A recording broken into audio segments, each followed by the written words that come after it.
Good morning, adventurers. My name is Ben, and welcome to a morning show where I sit around, drink some tea, and talk about D&D. First up for T&D today, we have the Disaster Squad mug that my home game made for me. It's got a bunch of the places that we have been and all over it. And inside of it, we have some Country Peach Passion from Celestial Seasonings. This one is a really good sort of fruity one. Normally I would have it in the afternoon, evening, but it is the morning time, and that's when I'm having it. So you can have it whenever you want. Hey, I don't know what that was, but let's go ahead and let's dive into what we're actually talking about today. With the actual full official release of Dragonlance, Shadow of the Dragon Queen, we have also gotten the Monstrous Compendium Volume 2 Dragonlance creatures. This thing is a little collection of 11 different creatures that are not included in Dragonlance Shadow of the Dragon Queen, available on D&D Beyond. And it is just, it's just like this little thing. I believe, big question mark on that one, that it is a free edition. It might not be, but I didn't specifically purchase it separately from when I got Dragonlance. So, you know, it very well might be. But it is 11 creatures. We're going to go ahead and we're going to run through them. We're going to take a look at some of them because some of them do have some really cool abilities that I want to go ahead and highlight. These guys are mostly low level, CR between 1 and 8, with the exception of 2 of them that are 17 and 22. So, just, you know, fair warning that you are going to be looking at a lot of lower level things, which is good because it does mean that you can kind of augment Dragonlance, Shadow of the Dragon Queen. There we go. Man, I will get it eventually. But it means that you can kind of augment the creatures that you are actually coming into contact with in there with these guys. So let's go ahead and we're going to run through it in alphabetical order. That is the order it's presented in, which means we're going to hit one of our really big ones pretty close to the top, and then our other big one is at the end. First up, we have the Dream Eaters. These things are weird medium aberrations. They're like essentially these shadows with teeth and eyes kind of all over them. It is a CR 7 creature, armor class of 15, hit points of 77.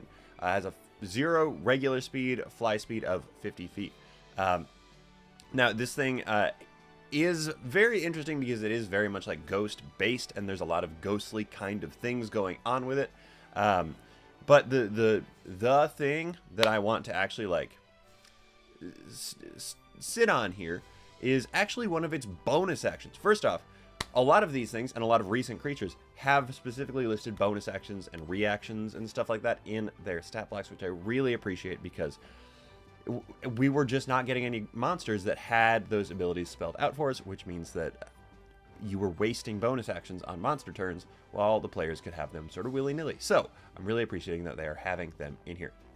So first up, with the Dream Eater here, the bonus action that they have that I want to sort of like highlight, because most of the other stuff is ghostly, like incorporeal movement, magic resistance, that kind of thing, is Engulfing Nightmare. It targets one creature within 5 feet of itself. Target has to succeed on a DC 16 Wisdom saving throw or be engulfed by the Dream Eater as the Dream Eater envelops a creature in a miasma of its worst fears. When it engulfs a target, the Dream Eater enters its space. Target immediately takes 3d6 psychic damage. An engulfed target is restrained and blinded and takes an additional 3d6 psychic damage at the start of each of its turns, it being the Dream Eater's turns. When the Dream Eater moves, the engulfed target moves with it. So this is a really good battlefield control kind of thing while you are also dealing latent damage to it. Dream Eater can only have one target engulfed at a time. An engulfed target escapes at the start of its turn by making a DC 16 Wisdom save. A successful save, target escapes. Target is no longer engulfed, and it enters the space of its choice within 5 feet of the Dream Eater. Creature within 15 feet of the Dream Eater can also use an action to attempt to free an engulfed target. Doing so requires a persuasion check, DC 16, to convince the engulfed target that the nightmare is not real.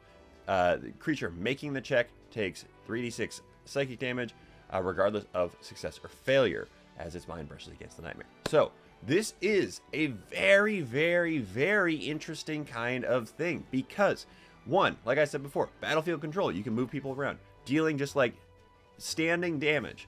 This is a bonus action on a turn. There is no limit to the amount of times that you can do this other than action economy limits. So we are talking about all kinds of good stuff. The other thing with this one is that the target is restrained and blinded, which means that if you latch onto somebody with a low wisdom score, then you are honestly kind of sitting there just dealing damage to them, making them practically useless because they will not be able to have any sort of advantage on attack, or they will have disadvantage on attacks. They will not be able to move. They will not be able to see what is going on around them, which is part of that disadvantage on attacks in addition to their strain. This is a very, very good ability, especially because it does not eat up the majority of your turn. You can go ahead and just do other stuff as well while you are doing this. It doesn't say anywhere that you have to continue to focus on doing this as like an action on each of your subsequent turns. This is very, very good, and I am actually very excited to get to use it at some point. Next up, we have, be still my beating heart, a dragon. This is the biggest thing in this here little compendium. This is a CR22 adult chromatic dragon. Technically, it is a red dragon. However, if you look at the art for it, it is very much like, it's kind of like burnt rusty color almost, which is very, very good. I like it a lot. I love getting to see something that is not like the brilliant chromatic spectrum. It does more or less stick to the general like red dragon aesthetic in terms of like the stat block, which is not what an aesthetic is, but that's not the point. So, like I said, CR22, huge dragon, armor class of 20, 270 hit points. Seems kind of low to me, but that's okay. Speed of 40 feet, climbing speed of 40 feet, fly speed of 80 feet. The big thing with this one, actually, there's several big things with this one, actually, because of what it is. First off, it has a Calescent Aura. At the start of its turn, it can force any number of creatures within 10 feet of itself to make a DC 22 con save. On a failed save, it takes 2d6 fire damage and is frightened of it until the start of its next turn, which is very good. Very good. There is no frightening presence in this one. You just, if you are within 10 feet of it, you could be frightened. There is no save and be immune. There is nothing like that. You just straight up could be frightened. That is fantastic. I love that a lot. You also get 5 legendary resistances instead of the normal 3, because this is one of those like top members of her army, or theoretically. It has special plate armor, custom fitted for its use, which is very, very fun. And really, my favorite thing on this one, and I'll talk about a couple more after this one, but my favorite thing on this one is its breath weapon, Firestorm Breath. DC 22 dex save in a 90-foot cone, or take 16d6 fire damage and be pushed away up to 30 feet and be knocked prone. On a success, you don't suffer any of the additional effects. But if you kill anybody with this, they are immediately reduced to ash, which means that this thing is, one, slightly less like damagingly potent than your normal, red dragon breath, but it is instead got so many other latent effects that make it that much better. This is something special right here.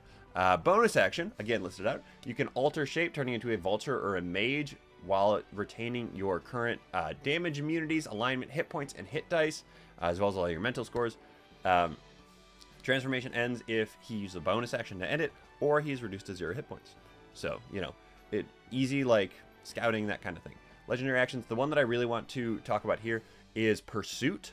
Normally there is a wing attack for dragons. This one, instead, he can move up to 40 feet in a straight line towards one creature he can see without provoking opportunity attacks. So he can just like close distance immediately. This one is actually kind of scary. Like this dragon is genuinely kind of scary, which I was so excited to see, because while yes, a lot of the dragons that we have gotten are genuinely scary, this one is built to like deal some serious hurt, and I love it. I love it. I love it. So that's Ember. The Forest Master. It's a large celestial unicorn. CR8, hit points of 105, armor class of 16. This is a really cool looking unicorn, and I highly recommend you looking it up if you don't have it pulled up already. It is a forest unicorn, which is super, super rad. Now there is nothing like super, super special in terms of like what you wouldn't expect. There is magic resistance. Master of Beasts lets it communicate with any beast, even if the beast knows no languages. It's got some decent attacks, Hooves and Moonbolt, which is cool. It's got some spellcasting, but it doesn't really have any damaging spells. The thing on this one, again, one of the bonus actions, is Erupting Briars. Recharges on a 4 to 6, so you have a 50% chance of recharging. It touches its horn to the earth, causes a 5-foot wall of briars to erupt in a 90-foot line that is 10 feet wide. When the wall appears, each creature in the area is pushed to the nearest unoccupied space adjacent to the wall. Has to make a DC 15 dex save, taking 6d8 piercing damage on a failed save, or half as much on a successful. Wall of Briars lasts until the start of the Fourth Master's next turn. It blocks line of sight and is difficult terrain for all creatures except for it. The first time a creature tries to enter the wall on a turn, creature has to make a dex save or take 3d8 piercing damage.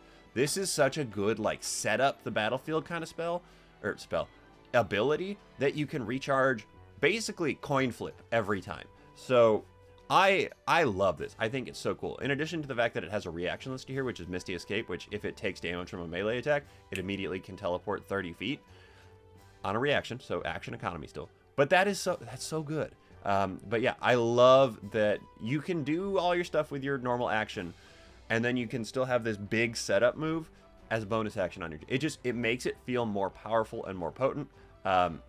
Really, for something called the Forest Master, it feels appropriate too. Next up, we have the Forsworn. This is a set of CR6 monsters. I say set of. There aren't multiple of them.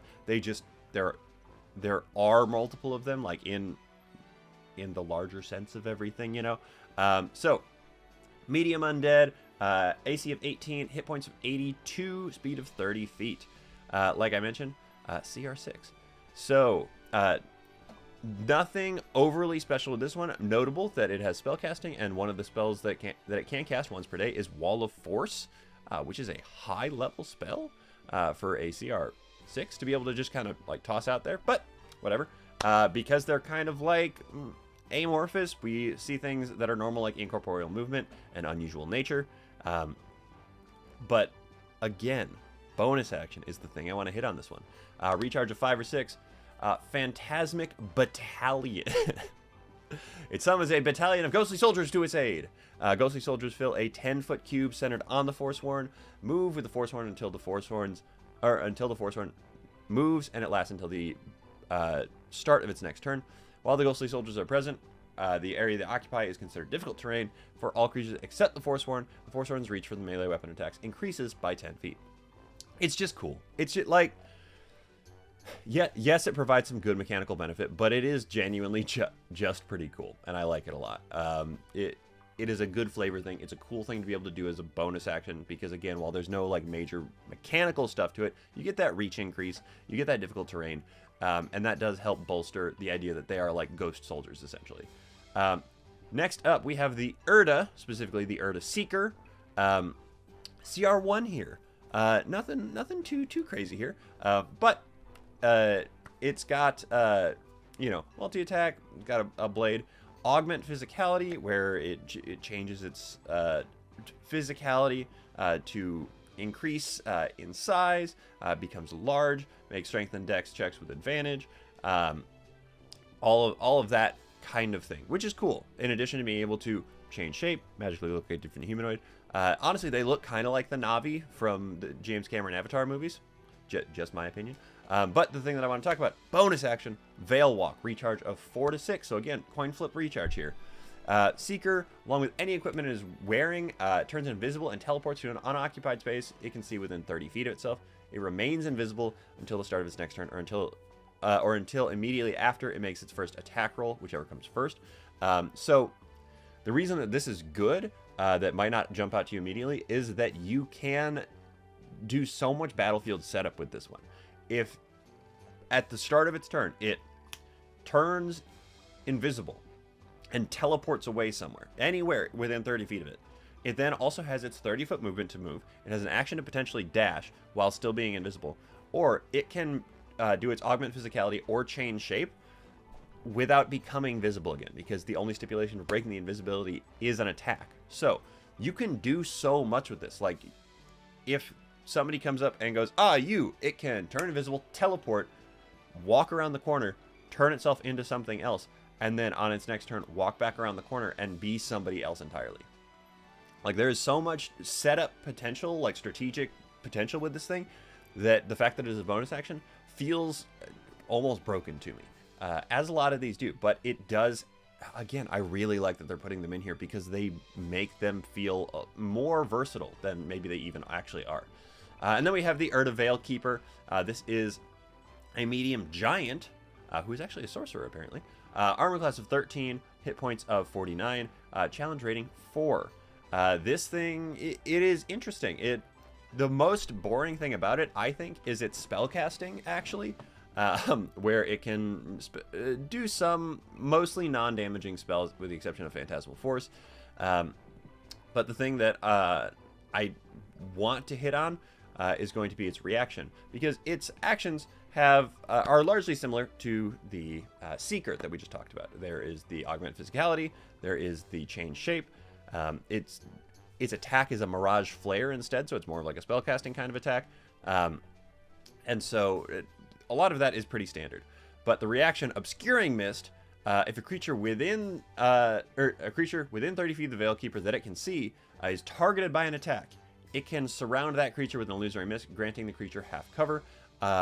This one, quite frankly, is not the most exciting thing in the world. However, a +2 bonus to AC as a reaction, when you don't have any other reactions necessarily, other than, like, hitting something, is actually very, very good. It is something that I like a lot. It makes a lot of sense, and it makes these really good, like, setup help kind of people, like, augment the people around you. And so I am a big fan of that as a thing. Again, reaction written into the stat block. If you haven't noticed yet, I have talked almost exclusively about bonus actions and reactions that are written in here because they're just cool and fun. Next, we come down to the Nevermind Gnomes. First up, the Nevermind Gnome Inventor. This is a small humanoid, obviously, gnome. AC of 14, hit points of 36 at a challenge rating of 2. The whole stat block for this thing is kind of interesting. There is nothing, like, outlandish in here, but the fact that they are inventors means that their whole, like, action economy is based around being tinkerers. So, for example, the multi-attack that it has, it can make 2 Flying Fang Traps attack. It makes 2 Flying Fang Trap attacks. If it can replace one of those with a Thunder Screen gadget if it's available. So, like, there's just stuff that you're like, what even is this? The Flying Fang Trap, that apparently I can't say, looks to be, because I believe that's what's in the art, essentially a pair of scissors with sharp, like, razor wings that flies around, which is pretty interesting and kind of fun. And the Thunder Scream gadget, there is no picture of it, but it recharges on a 5 or 6, so there is a decent chance that you will actually recharge it. It produces a gadget that emits a screeching wave in a 30-foot cone originating from it. Each of the creatures needs to make a DC 14 con save, taking 3d6 thunder damage on a failed, or half as much on a success. Nothing too crazy there. But the reaction that it has here is Flash Powder. If the inventor is damaged by a creature it can see within 15 feet of itself, it retaliates by flinging brilliantly explosive powder in front of it at the creature. The creature must succeed on a DC 14 dex save or be blinded until the end of its next turn. Now, just from getting hit, being able to blind somebody is potentially very, very good. Because suddenly, they fail every single ability check that requires sight, and attack rolls against it have advantage, and its attack rolls have disadvantage, which means that you have given yourself a dodge action, essentially, for your reaction there. Plus, bolstering all of your allies, assuming that it does fail its save, which the whole point is that you assume it fails its save, so that it feels like it goes without saying.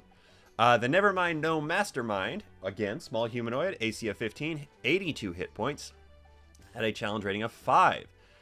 This one, there's a lot in this list here. There's no reaction, which is important to note, no bonus action.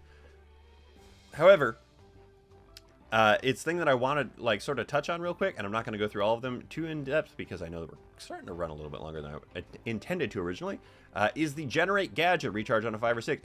It quickly assembles a clockwork gadget producing one of the following. That is the Chatter Grab, the Phasmo Ball, or the Thunder Scream. Thunder Scream is similar to the Thunder Scream from above. Shatter Grab, it's a ranged attack essentially. Phasma Ball, similar kind of thing, but it is a sort of a blast. So cool stuff, honestly.